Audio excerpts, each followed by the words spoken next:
Hello everyone. Today, we'll be seeing how fast Sawsbuck can beat Pokemon Black in a solo run challenge. Let's get straight into the video.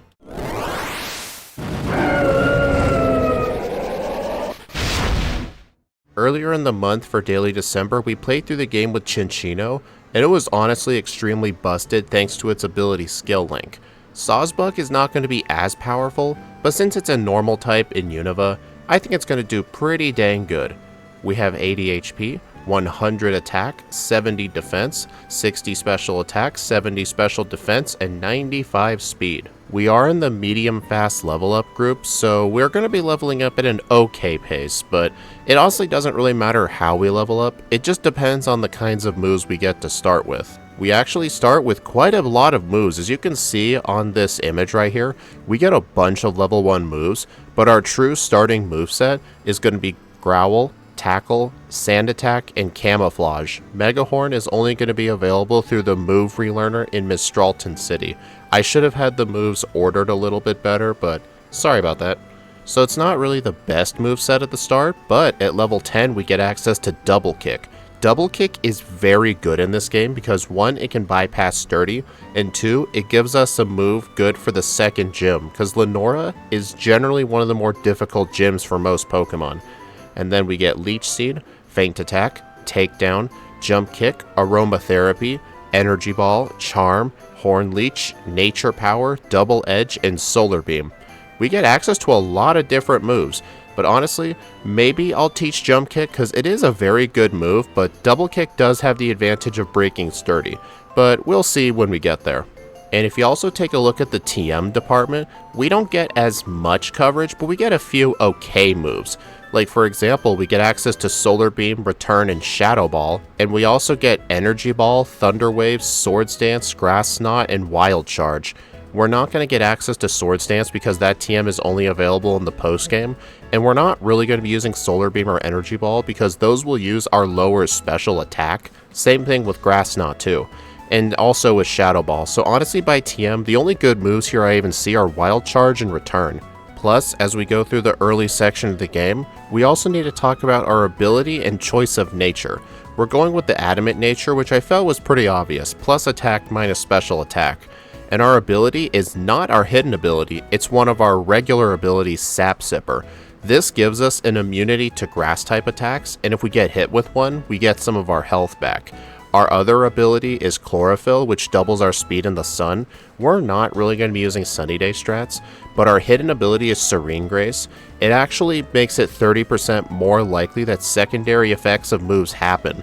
Like for example, Energy Ball would have a higher chance of lowering special defense, as well as moves like Stomp having a higher chance of flinching.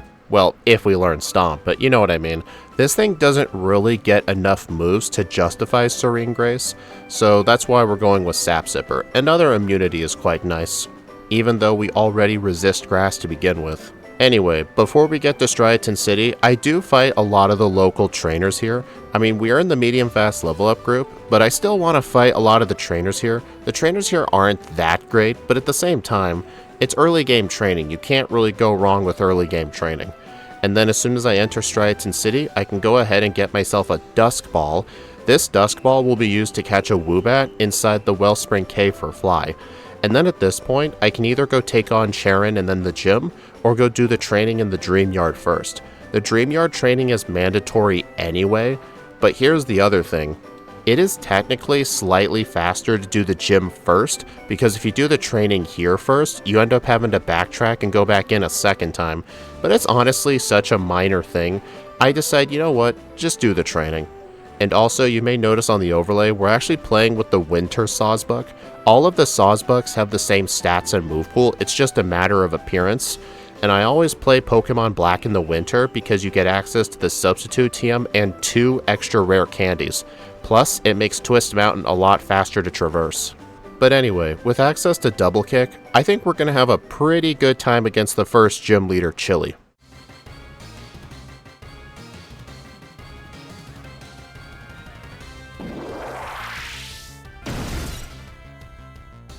Chili leads off with his Lillipup. I go ahead and use Double Kick on it, and surprisingly it lives at pretty much 1 HP. And then on the Pansear, I can go ahead and just spam Tackle on it, and all the Pansear does is just spam Workup. There is actually some I could have done to make the fight safer. I could have used Camouflage to turn myself into a pure normal type, so that way I lose my fire weakness. But it's fine, I never even got hit with a fire move anyway. And then, inside the Dream Yard, I can chase off Team Plasma, do the mandatory battle with the twins, because they will not let you progress unless you have a second Pokemon. But that's fine though, I always have the Panpour for Cut and Surf. And then I can take on Sharon. I actually do have the idea of using Camouflage, but for some reason in this battle, it actually turned me into a ground type. I mean, at least I lost my fire weakness. But yeah, Camouflage is kind of a confusing move. The type you change depending on the terrain is different between all the different games. I can understand why in Gen 8 they got rid of this move. And then as soon as I step into the Wellspring Cave, before I even have fought the Team Plasma Grunts, I end up encountering Woobat right away. So I go ahead and throw my Dusk Ball and catch it. A Dusk Ball against a Woobat is a roughly 97% chance to catch. I have had it fail a couple of times. If you want to see a major example, go back and watch my Pokemon Black with Seismitoad run. I had some of the worst catching luck of all time. I did end up re-ranking it later though, and it did okay. And then with Team Plasma defeated, I stay in the cave and catch a Roggenrola for strength because there are a couple of rare candies blocked off by strength, as well as just catch more Pokemon to fill up my party.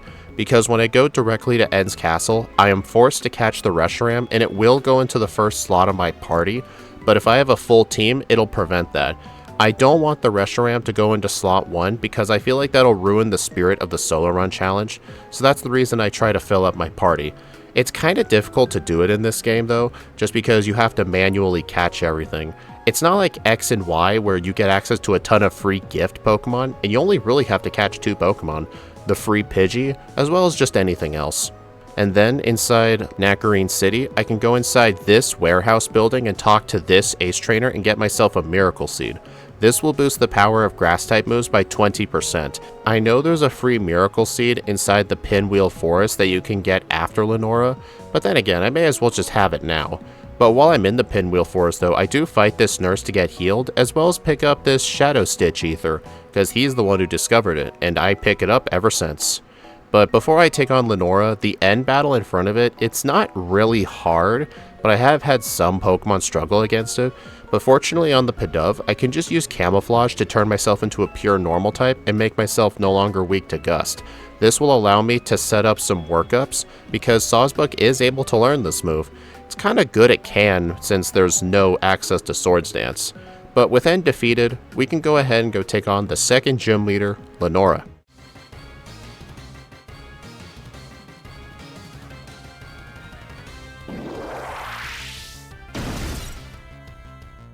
Lenora leads off with a Herdier. It does set off Intimidate, which is annoying, but that's fine though. I can use one workup to get back to normal, and then I go ahead and use Double Kick, and surprisingly it didn't one-shot, but the takedown recoil knocks it out.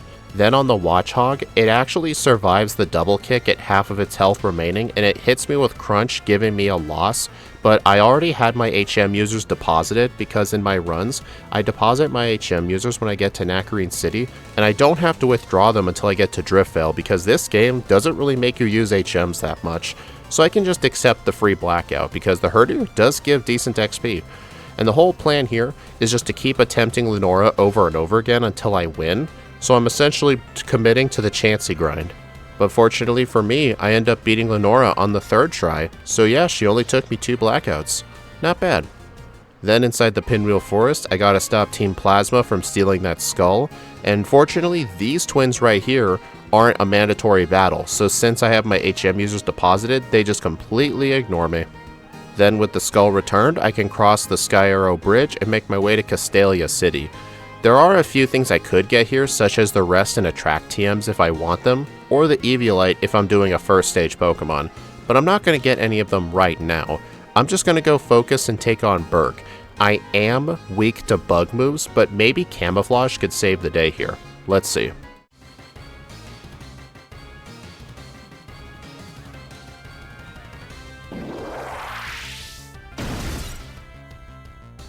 Berg leads off with his Whirlipede. I realize I don't have access to Camouflage anymore because I decided to teach Feint Attack to deal with any future ghost types. This may have been a mistake. I probably should have waited to teach that move until later, so that way I can still hold on to camouflage. Because the main reason I taught Feint Attack was because it was my best physical move to take out ghost types, but here's the thing, I could have just gotten a heart scale and relearned it later, because now without access to turn myself into a pure normal type, I'm just going to have to completely luck my way through this fight. I'm essentially just going to have to blindly set up workup and hope I can set up enough to where I can knock out his entire team. And this does take quite a few attempts. It gets me to a grand total of 4 resets in order to finally defeat Berg. So yeah, if I were to do this run again in the future, do not teach Feint Attack at all and just hold on to camouflage, because this would have made Berg so much simpler. And then the Bianca and Charon battles on Route 4 go completely fine, like usual. And in Nimbasa City, I can finally get myself a bicycle for fast transportation. But that's not the only good thing here. I can go inside the Pokemon Center and get myself the TM27, which is Return. This is going to be my most powerful move throughout the entire playthrough, and it's going to be an absolute powerhouse. In fact, I can actually show off this move against N right here. I'm going to use 1 workup on the Sandile, but the only thing it does is set off Embargo, and then on the Darumaka, I'm just spamming Double Kick for some reason. I don't know why I was spamming Double Kick this entire time, but I do realize what I was doing, and I do switch to Return for Sigilyph. But yeah, that probably wasn't the best example on Return's power, but I'm sure you guys have watched plenty of solo runs at this point, so I'm sure you guys know how good Return is, especially on a normal type. Why don't we go take on Elisa?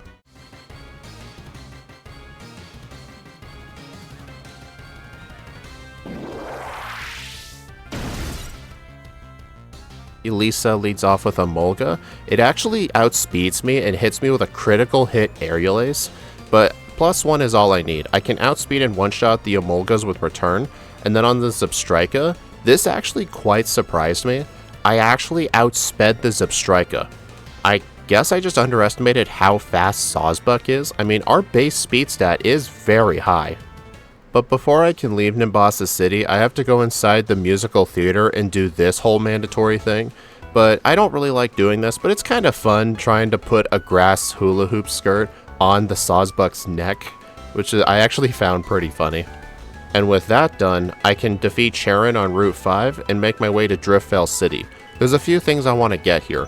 I can go inside the farmer's market and get myself an expert belt, which is a generally pretty useful held item for pretty much any solo run. I can also pick up a dozen Moo Moo Milks as well as this hidden heart scale. There isn't just this one hidden heart scale though, there's also a PP up inside this garbage can, and there's also a second hidden heart scale behind the cold storage, but one is all I really need. Then I gotta fight more Team Plasma Grunts inside the cold storage. Yay. But with this done, we can go take on Clay. I think Clay is going to be an absolute breeze thanks to Double Kick. So let's see how this goes.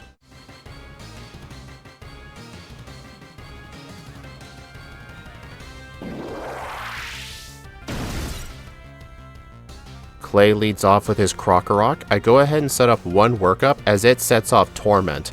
That's fine though, I can just use Return on the Krokorok, and then next up is the Excadrill, so now I can use Double Kick. And then on the Palpitoad, I can just switch over to Return.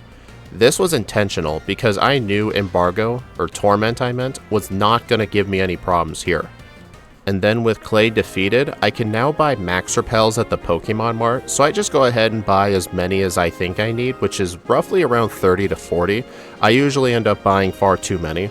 And then here, I can actually withdraw my HM users, because from here on out, I will need my HM users back. Technically, the earliest spot you need to actually withdraw them is probably inside of Mistralton City, because when you're done with the Celestic Tower, you're gonna want to fly down back to Mistralton, but it's fine, I just withdraw them here, there's no mandatory double battles.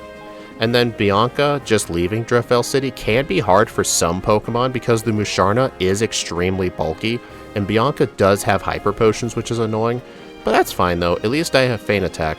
But I mean, is it really worth having this move since I no longer have Camouflage? I don't know. Then inside Chargestone Cave, I gotta do more Team Plasma Grunts. Okay, I'm just gonna skip this is ridiculous.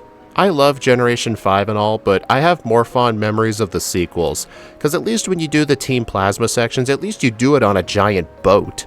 I mean, here you're just fighting grunts in a cave. Like, come on. But while doing the training though, at level 37, I have the Lucky Egg now. I actually now learn probably one of my better moves, Horn Leech. It's basically a physical Giga Drain. I'm going to teach this move in the place of Double Kick, because I would still like access to Feint Attack for all the ghost types coming up. With Charstone Cave behind me, I make my way into Mistralton City and just head straight to the Celestic Tower. Is it the Celestic Tower or the Celestial Tower? It's always one of the two. I get the tower mixed up with that one town from Sinnoh. Like, I mix up their names. One is Celestic and one is Celestial. I can't remember. Okay, I just looked it up. It's Celestic Town and Celestial Tower. So, yeah, okay, it's Celestial Tower. Good to know. Okay, let's take on Skyla before I make an even bigger fool of myself.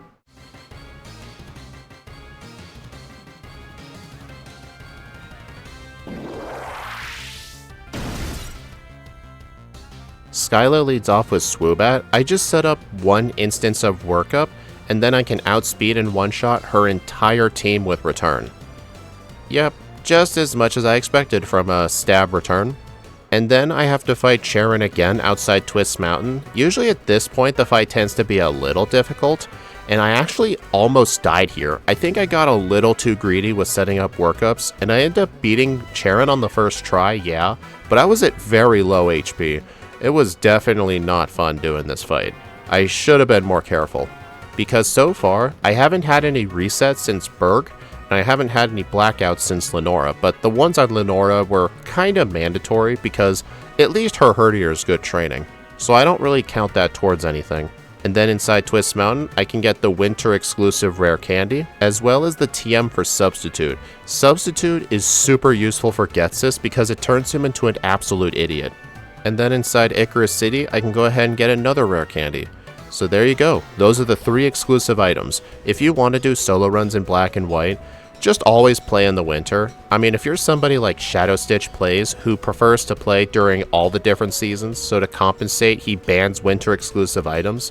I mean, I get where you're coming from, but at the same time, don't you want to go fast? I mean, yeah, you'll go fast, but at what cost, man? Don't you want to see the autumn leaves? Okay, next up is the 7th gym leader, Bryson, aka the Lost Actor. This guy sucks so much as a gym leader, he should just retire and become an actor. Because he's certainly acting like a gym leader, but he gets an F performance for it. And if you think I'm being harsh, check this out.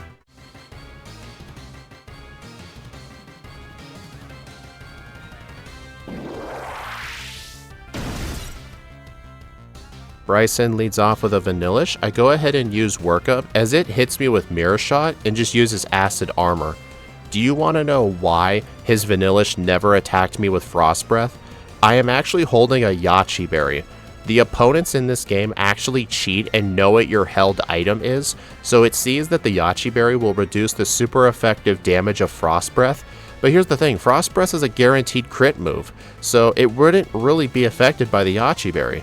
But here's the thing though, he sees the damage calculation makes Frost Breath do even worse, the AI doesn't know it's a guaranteed crit move, and he will actively prioritize Mirror Shot over Frost Breath. This only works though if you're weak to Ice. So if you're weak to Ice, equip a Yachi Berry, it turns this guy into an absolute moron. I learned this trick from Shadow Stitch plays. I'm not sure how he found out, he probably just gave the berry to a grass type for fun and realized that. So yeah, that's a really funny trick. Blah blah blah, Team Plasma Grunts in the tower, blah blah blah, inside the Relic Castle, this is all so stupid. Hey look, Bianca. This is the final fight with Bianca, and this does tend to be the hardest. I'm going to set up a couple of workups on Stoutland to get to +1 attack, because it does have Intimidate, and then I can use Return on the Simisear, get to level 53, and then I can Horn Leech the Samurott to get some HP back. And then last up is the Musharna. I have Feint Attack, but I decided to go for another workup because I think +1 may not be enough even with Feint Attack, but at +2, I am able to one-shot it. And with Bianca defeated, we can make our way into Opelucid City and enter Drayden's Gym. Drayden's Gym have a lot of trainers in it, but at least they're very good training, what being Dinos and Fractures and Drudigans and all. But there's one trainer in here named Veteran Hugo. He has a Drudigan with rough skin, and that thing frickin' hurts. But fortunately for me, Sawsbuck ends up living, so let's go take out Drayden now.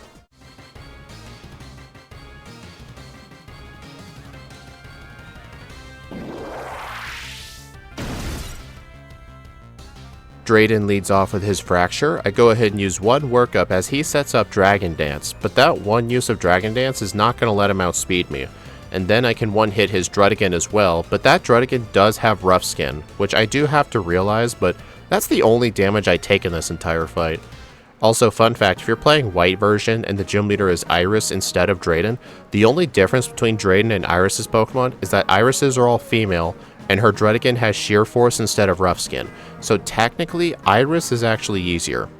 And now with 8 gym badges, we can make our way to the Pokemon League. But before we can enter Victory Road, we have to do our final battle with Charon, and this is usually the hardest battle, but normal type stab return go burr. I mean, what can I say? I mean, I did Chinchino earlier in the year, or I meant earlier in the month, sorry, for Daily December.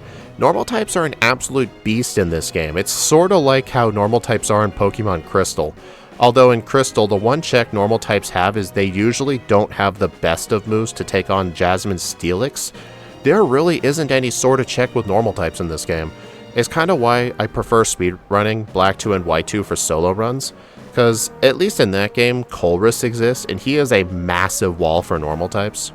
But it doesn't matter though, we can make our way through Victory Road and end up at the Pokemon League. I heal up at the center, buy some full restores, and now we need to go take on the final 5 trainers. Let's do this shit.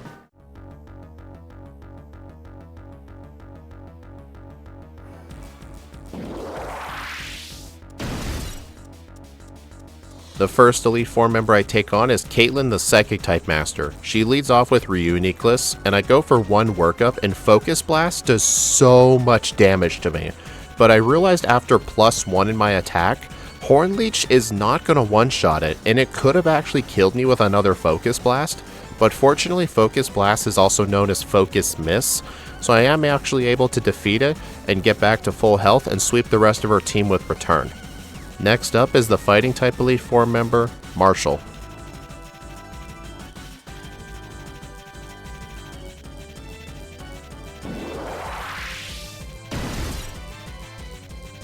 Marshall leads off with Throw. I go ahead and use one workup and tank a Bulldoze. But fortunately for me, I should be fine with speed, but Throw does end up hitting me again, so I am actually kind of worried about my speed problems against the Minshao.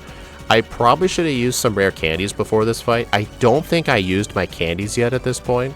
And then when I get to the Conkeldurr, I don't know if it'll outspeed me or not, but fortunately it doesn't. But I know the Mienshao is guaranteed going to, and it actually goes for U-turn instead of bounce like I thought it would. So the Sock just ends up eating that Return and activating Sturdy. And then on the Mienshao, it knocks me out with U-turn. Yep, there is my first reset since Berg. And for once, Camouflage would not be the answer here. I go back into the fight again, and fortunately, the throw only hits me one time, so my speed is still intact enough to outspeed and knock out the Mienshao. And then the Sock can finally go down. Next up is the Ghost type Elite Four member, Chantal.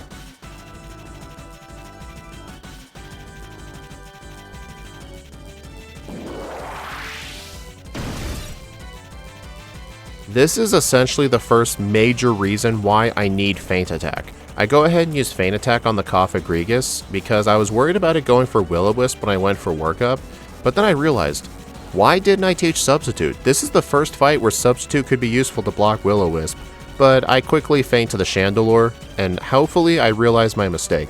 And I did not. I went directly back into the fight without teaching Substitute. But for some reason, she ends up going for a turn 1 Psychic instead of Will-O-Wisp. That is actually very interesting. I mean, even if I don't have room on my moveset for Substitute, I probably could have just equipped a Rostberry or a Lumberry. I'd have to find out what Pokemon Ranger gives a Rostberry, but I'm sure I would find it, and probably just get one of those to make it more consistent. Next up is the Dark-type Elite Four member, Grimsley.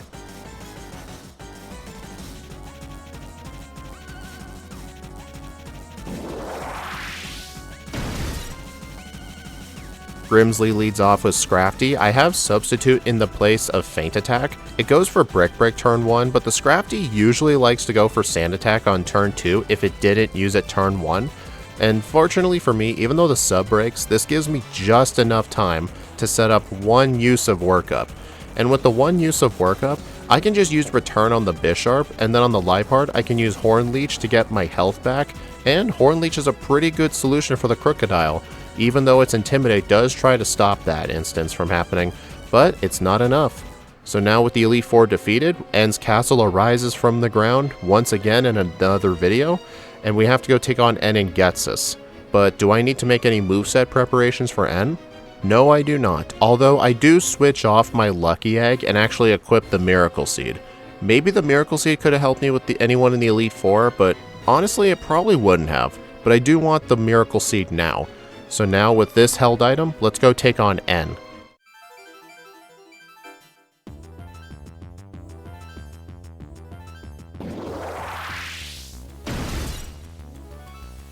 N leads off with his legendary Zekrom. I go ahead and use a workup turn 1 as it hits me for a resisted Fusion Bolt as well as a turn 2 light screen. Fortunately for me, Zekrom is mainly a wall for special attackers. It's not really a wall for physical attackers, which is one advantage physical attackers have in Pokemon Black. And then with access to +2 in my attack stat, I can just use Return and Horn Leech on anything that I come across and just completely destroy N's entire team. But even though we've beaten N, we still gotta take on Getsus, so let's finish this run.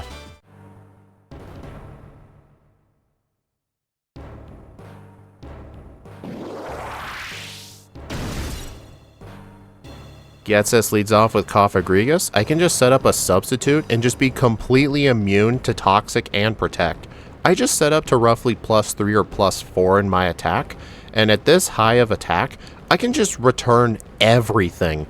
I can occasionally use Horn Leech if I feel like I need to, like for example on the Bisharp, but either way it's going to resist Return or Horn Leech. But I effectively just use Return on everything.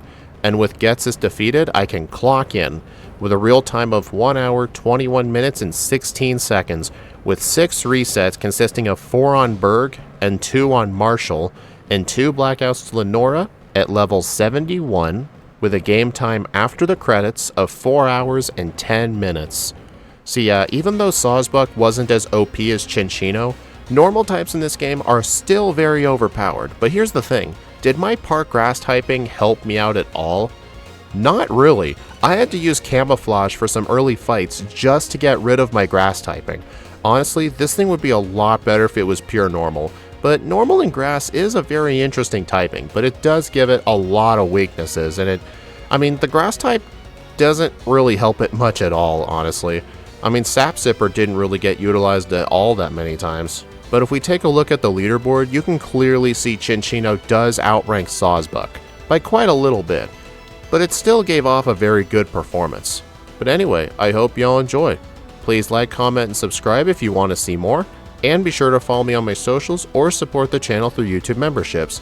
YouTube members get access to the patch files for all the backport Pokemon we do on stream. Tomorrow, our next video for Daily December will be definitely what is going to be the worst Pokemon run I've ever done. We're going to be playing through Pokemon Platinum with Bonsly. Remember the other day when I said I played a run in Platinum that's probably makes Bastiodon look good in comparison? Yeah, this is it. This video is pure hell, but I'm sure you'll enjoy it. Thanks for watching, and I'll see you all tomorrow as we continue Daily December.